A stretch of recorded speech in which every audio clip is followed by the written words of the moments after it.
আজ জুলাই শুরু হলো। আমাদের যে গণ অভ্যুত্থান হলো 2024-এ, এটাকে আমরা জুলাই গণ অভ্যুত্থান বলি। এ কারণেই আমরা আদর করে আগস্টের 5 তারিখকেও জুলাইয়ের মধ্যে হিসাব করি।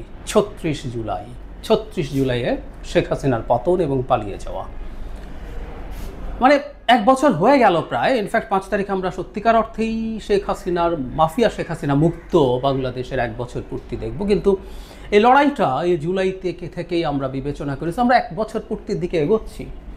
যেটা হয়, আমরা 1 বছর পূর্তির দিকে যখন আগাই তখন আমাদের কনসাসে সাবকনসাসে এক ধরনের হিসাব নিকেশ থাকে। আমি চারপাশে এখন শুনছি, আমরা কি এই কারণেই চেয়েছিলাম, আমরা কি আমাদের লক্ষ্য অর্জন করতে চেয়েছিলাম, সেটা পেরেছি, আমরা কেমন দেখব।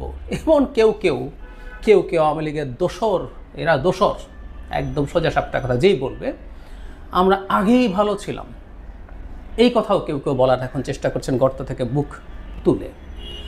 আসলে কেমন আছি, অনেক বিস্তারিত আলোচনা, অত বিস্তারিত আলোচনা করতে চাই না। জুলাইয়ের প্রথম দিন আজকে জাস্ট কয়েকটা কথা একটু বলে রাখতে চাই।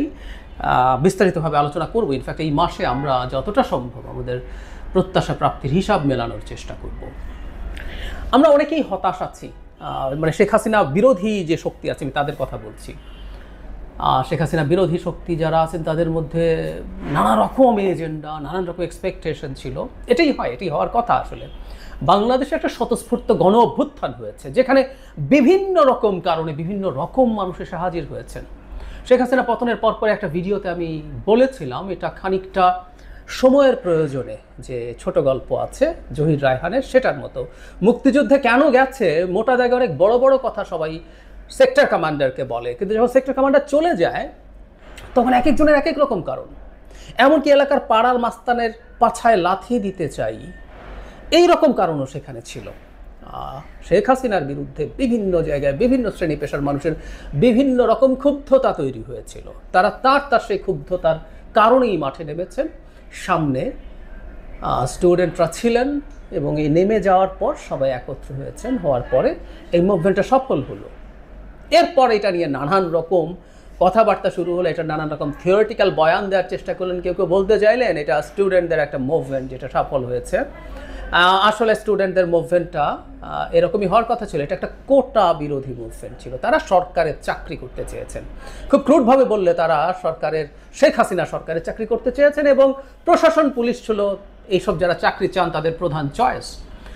মানে ব্যাপারটা এইরকম। রাস্তা যারা আন্দোলন করছেন, আজকে যাদেরকে আমরা নেতা দেখছি, এদের কেউ যদি পুলিশ হতেন, তিনি রাস্তায় সেই নেতাদেরকে পেটাতেন যারা বিরোধী দলের হয়ে লড়াই করছেন। যাই হোক, এভাবেই এটা হয়ে যাওয়ার কথা। তিউনিসিয়া মডেলে এটাই হয় যে কোনো না কোনো একটা ক্ষোভের আন্দোলনে সবাই নেমে পড়ে, তাই হয়েছে।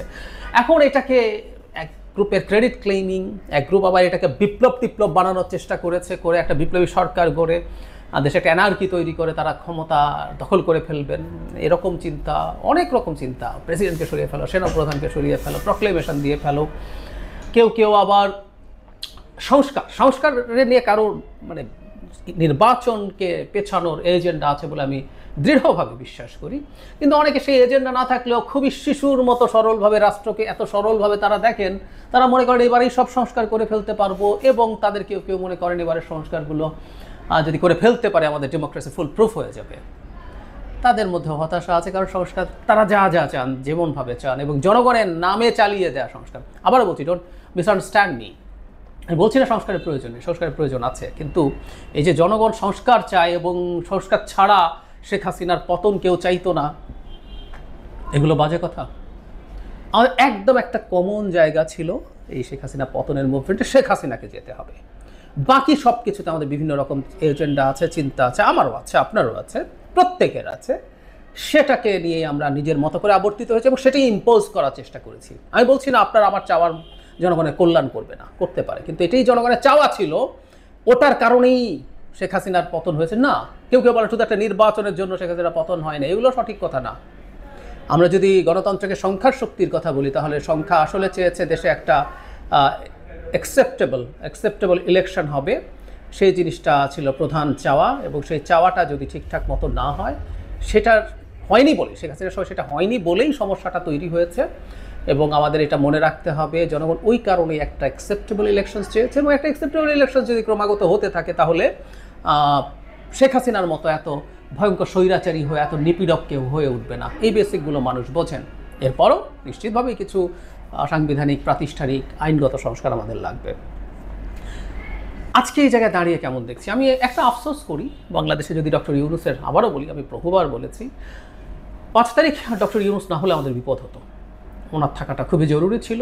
এটা মানে আমাদের যে চাপ, বিশেষ করে ভারতের যে চাপ, সেটা ঠেকানোর জন্য he is the right person, এবং একেবারে তর্কাতীত, বিতর্কের ঊর্ধ্বের একজন মানুষ। এবং শেষ পর্যায়ে যেহেতু শেখ হাসিনা তাকে নিপীড়ন করছিলেন, জনগণ তার প্রতি খুবই সিম্প্যাথাইজড ছিলেন, সে কারণে এটা সঠিক ছিল। কিন্তু এই সরকারটা অত্যন্ত দুর্বল একটা সরকার। শেখ হাসিনার সময়ের নানান রাষ্ট্রীয় প্রতিষ্ঠানের ক্ষয়ক্ষতি হিসাব করলেও আমি বলবো অত্যন্ত দুর্বল এবং ব্যর্থ একটা সরকার। এই সরকার আরও অনেক কিছু করতে পারত, অনেক কিছু বাদই দেয়, সে তার রুটিন কাজগুলো, এমনকি আইন শৃঙ্খলা রক্ষার মতো রুটিন কাজগুলো করতে পারে, সে মবের বিরুদ্ধে ব্যবস্থা নেয়নি। এবং আমি দাবি করি এটা, যেটা অত্যন্ত অফেন্সিভ শোনাবে, এবং এটা যদি হয় আমি এটা সত্য বলেই মনে করি, ধর্মের নামে তৈরি হওয়া মবগুলো সরকার ইচ্ছে করে নিয়ন্ত্রণ করার চেষ্টা করেননি, এগুলোকে কাজে লাগাবেন তারা কোনো একদিন সেই পরিকল্পনায়। শুধু সেটা না, এই সরকারের একটা অংশ নির্বাচন পিছিয়ে দেওয়ার ধান্দায় আছেন, এটা আমরা স্পষ্টভাবে দেখতে পাই। সেটা এখনও শেষ হয়ে গেছে বলা যাবে না, নির্বাচনকে যতদূর সম্ভব পিছিয়ে দেওয়া যায় সেই চেষ্টায় আছেন। সরকারের বাইরে থেকে কিছু লোকজন এই সরকারের অনেককে ইনফ্লুয়েন্স করে অনেক কিছু করার চেষ্টা করেছেন, বিশেষ করে নির্বাচনী ব্যবস্থাটাকে যতটা সম্ভব দূরে রাখা যায়। এখন এ ধরনের সরকারের অনেকগুলো পাওয়ার সেন্টার থাকতে পারে, কাগজে কলমে বলছি, কিন্তু এগুলো ঠেকানোর দায়িত্ব প্রধান উপদেষ্টার। তিনি দায়িত্বে আছেন, উনি স্টিয়ারিংয়ে আছেন। এই অত্যন্ত জটিল সময়ে তাকে খুব শক্ত হাতে দেশ চালানোর কথা যদি তারা চালাতে পারেন নাই। সো হতাশার জায়গা অনেক। এবং এই সরকারের কাছে আমি প্রায় বলি যে আমি কিছু বেঞ্চমার্ক চেয়েছিলাম, তারা কিছু নজির তৈরি করবেন, যেগুলো আমরা পরবর্তীতে যে কোনো নির্বাচিত সরকারকে দেখিয়ে বলবো, দেখো এগুলো কিন্তু বাংলাদেশে হয়েছিল, তোমাকে এগুলো করতে হবে। আমি একটা উদাহরণ দিতে পারি, যেমন Hajj management was excellent this year. আমরা হজের মধ্যে কোনো কেওস দেখি নাই, আমরা হজ যাত্রী যেতে পারছে না, কান্নাকাটি করছে, এগুলো নিত্য নৈমিত্তিক দৃশ্য হয়ে দাঁড়িয়েছিল, এটা হয় না, এটা একটা বেঞ্চমার্ক। এরকম অনেকগুলো বেঞ্চমার্ক আরও তৈরি করতে পারতেন, অনেকগুলো পারতেন, কিন্তু তারা আসলে করেন নাই। বরং তারা অনেক ক্ষেত্রে আমাদের আগের টিপিক্যাল নির্বাচিত সরকারগুলোর চাইতে অনেক বেশি খারাপ পারফর্ম করেছেন। যাই হোক, শেষ যদি বলা হয় প্রত্যাশা প্রাপ্তি কেমন হলো, মানে ওই শুরুর কথা, প্রত্যাশার উপর ডিপেন্ড করে যে আমাদের প্রাপ্তি আমাদের কাছে কেমন লাগবে, আমরা সন্তুষ্ট হব কি হব না। 5 তারিখের পর থেকে অনেকগুলো আলোচনায় আমি একটা কথা বলেছি, আমি এটা চেষ্টা করেছি আমাদের প্রত্যাশা কমিয়ে রাখানোর জন্য। কারণ আমরা এত বেশি প্রত্যাশা করছি। এক হচ্ছে যারা বিপ্লব মনে করে, বিপ্লবী সরকার করে সংবিধান বাতিল করে ক্ষমতা দখল করতে চেয়েছেন, তারা তো আছেন, তাদেরকে সরিয়ে রাখি। যারা এটাকে বিপ্লব মনে করেছেন, যাদের ওই অসৎ নিয়ত ছিল না, তারাও যখন কেউ কোনো কিছুকে বিপ্লব মনে করেন, তার কাছ থেকে এক্সপেক্ট অনেক বেশি করেন। সে কারণে প্রথম থেকে একটা লড়াই করেছে। আপনারা যারা আমাকে নিয়মিত শোনেন, আপনারা জানেন যে ক্রমাগত এটা বিপ্লব না গণঅভ্যুত্থান, এই লড়াইটা টকশোতে করেছি, আলাদা ভিডিও করেছি, এটা কেন বিপ্লব না। কারণ বিপ্লবের কাছে আপনি যা চাইবেন সেটা গণঅভ্যুত্থানের কাছে চাওয়া যায় না। বিপ্লব অনেক বড় ব্যাপার। বিপ্লব সাকসেসফুল হবে কি না, বিপ্লব দিনের শেষে মানুষকে ভালো রাখবে কি না, is a different debate. Chinese রেভলিউশনের পর চায়না ধ্বংসের মুখে নিয়ে গেছেন মাও জেদং, বরং পরবর্তীতে চায়না যা করেছে দেন জিয়াওপিংয়ের সময়, সেটাকে রাদার আমরা প্রতি বিপ্লবও বলতে পারি। কারণ অর্থনৈতিক ব্যবস্থা আস্ত একটা বুর্জুয়া ক্যাপিটালিস্ট সিস্টেম দিয়ে চায়না উন্নতি করেছে। সুতরাং বিপ্লব হলেই যে ভালো কিছু হবে, নট নেসেসারিলি, এবং অনেক ক্ষেত্রে খারাপ হওয়ার সম্ভাবনা বা ঝুঁকি থাকে। যাই হোক, এটা বিপ্লব না, তাতে মানে বিপ্লব মনে করার বিপদ যেটা হয়েছে, আমরা অনেকে এত অলিক স্বপ্ন দেখেছি এবং এমন সব লক্ষ্য চিন্তা করেছি যেগুলো বাস্তবায়নযোগ্য না। আমরা যদি গণঅভ্যুত্থান মনে করতাম, অনেক বাস্তব স্বপ্ন দেখতাম এবং বাস্তবায়নযোগ্য লক্ষ্যমাত্রা ঠিক করতাম, ফলে আমাদের ফ্রাস্ট্রেশন এই জায়গায় হতো না। আমাকে যদি জিজ্ঞেস করেন, আমি ফ্রাস্ট্রেটেড। আমি মনে করি যে শুরু থেকে যদি আমরা ঠিকমতো ডিল করতে পারতাম, আরও অনেক কিছু অর্জন করতে পারতাম। একটা গণঅভ্যুত্থানের যা অর্জন, সেগুলো আমরা মিস করেছি অনেকগুলোই। তবে বাংলাদেশ একটা গণতান্ত্রিক ব্যবস্থায় ফিরে যাওয়ার পথে যে প্রধান অবস্টিকাল, শেখ হাসিনার নামের একজন বর্বর স্বৈরাচার ছিলেন, তাকে আমরা খেদিয়েছি, তাকে পালাতে বাধ্য করতে পেরেছি। তিনি শুধু না, তার সাঙ্গপাঙ্গ সহ এই দেশ ছেড়ে চলে গেছেন। বিরাট অর্জন বাংলাদেশের ভবিষ্যতের জন্য, এটা একটা মাইল ফলক। যে কোনো স্বৈরাচারী শাসক স্বৈরাচারী হওয়ার আগে ভাববে এত সমর্থন, ভারতের ব্ল্যাঙ্ক চেক নিয়েও ক্ষমতায় থাকা যায়নি। জনগণের শক্তির একটা প্রমাণ আমরা দিতে পেরেছি এবং তাকে সরানোর কারণেই আমরা গণতান্ত্রিক ব্যবস্থার মধ্যে ঢুকতে পারবো। আমরা কেউ সন্তুষ্ট না, আমরা আলাপ আলোচনা করব, বিতর্ক করব, ঝগড়াঝাটিও করতে পারি, কিন্তু আমরা আস্তে আস্তে এগিয়ে যাব। যেসব জিনিস আমরা কাজ এখনই করতে চেয়েছিলাম সেগুলো হয় না, সেগুলো আস্তে আস্তে হবে। একটা জাতির ইতিহাস খুব ছোট না। আরও একটা বড় জিনিস আমরা অর্জন করেছি বলে আমরা মনে করি, সেটা হলো 24 দিয়ে 71কে ঢেকে ঢেকে দেওয়ার চেষ্টা ছিল, জামায়াতে ইসলামী মনে করেছিল এখানে তাদের যেহেতু পার্টিসিপেশন আছে, তারা এটা দিয়ে 71 ভুলিয়ে দেবেন। অনেকেই এই ধরনের কথাবার্তা যে ওয়াজ শুনতেছি, জামাতের নমিনেশন প্রাপ্ত ওয়াজিনরা ওয়াজ করছেন, কিন্তু না, এদেশের মানুষ এটাও প্রত্যাখ্যান করেছেন। আওয়ামী লীগের স্বাধীনতার চেতনার যে বয়ান, সেটাকে সে যেভাবে ফ্যাসিজম কায়েম করার জন্য, আওয়ামী লীগ 2018 পর্যন্ত ফ্যাসিস্ট ছিল, 18 পরে মাফিয়া হয়ে গেছে, তো 18 পর্যন্ত তার ফ্যাসিস্ট বয়ান তৈরির যে টুল ছিল, সেই চেতনাকে আমরা ঘৃণা করি, কিন্তু বাংলাদেশের মুক্তিযুদ্ধকে অস্বীকার আমরা করি না, এবং এর একটা ট্রু